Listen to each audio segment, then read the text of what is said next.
I'm really pleased to be able to tell you today about a project we've been working on for a few years with myself, my colleague Laura McCaughey, and Lesley Hamilton, who is our e-learning officer. So this is a tool that sits alongside the students' coursework, so they are going through their modules as they're doing this tool. It applies to all of our students in life sciences.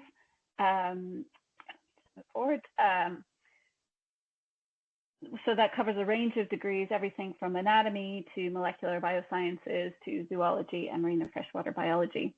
So the idea here was to create some sort of way for students to track the skills that they were doing inside their coursework, so they could kind of deconstruct their degree experience.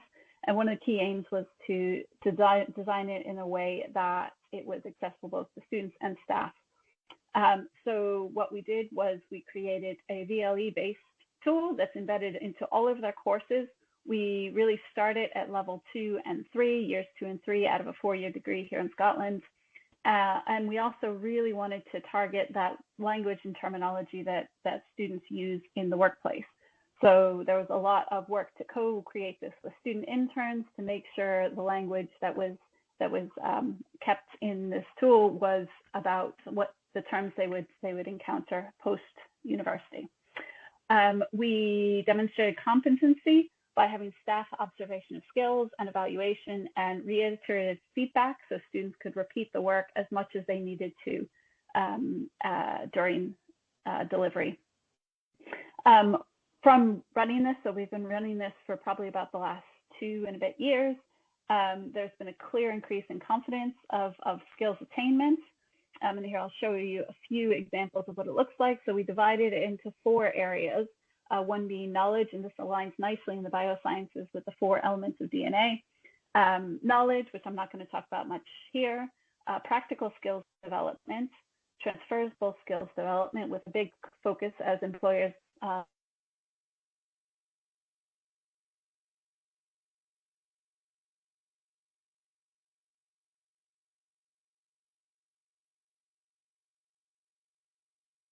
doing and being aspects. So within these sections, you can see, hopefully it's a little bit small here. There are searchable functions where the students can look up the skills names, look at what their degrees will cover, and they can search both by course and level. So if you click on one of these, you can see what courses it happens in, and also the specific aspects. This is an example of the practical skills side. Across all of the core courses we've incorporated, we went through and discussed with course coordinators what they thought were the essential skills that graduates from our degrees should have. So this is divided into the various courses, modules they take, and you can see the class sizes that we're supporting here in lab-based competencies. The number of skills, we recommended about 3, and then as we run this over subsequent years, have checked in and seen if that was appropriate, and in some cases, staff wanted to add more. Other cases, staff felt it was about right. So basically, within a lab session, the staff will sit down with each individual student and observe these skills to demonstrate they're doing it correctly. And then these are recorded in that a checklist within Moodle, which is the VLE we use at Glasgow. You can see this does work pretty effectively with large cohorts of students.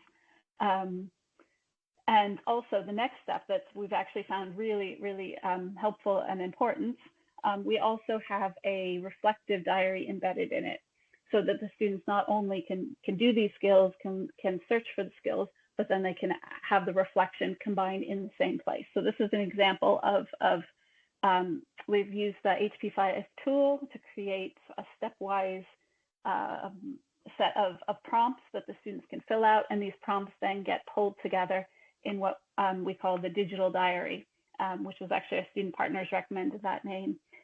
It's a bit like a blog, but it's all within Moodle, but it can be exported into Word documents. So again, one of the things we wanted to make sure is that students could take these documented reflections, documented checklists away with them at the end of university.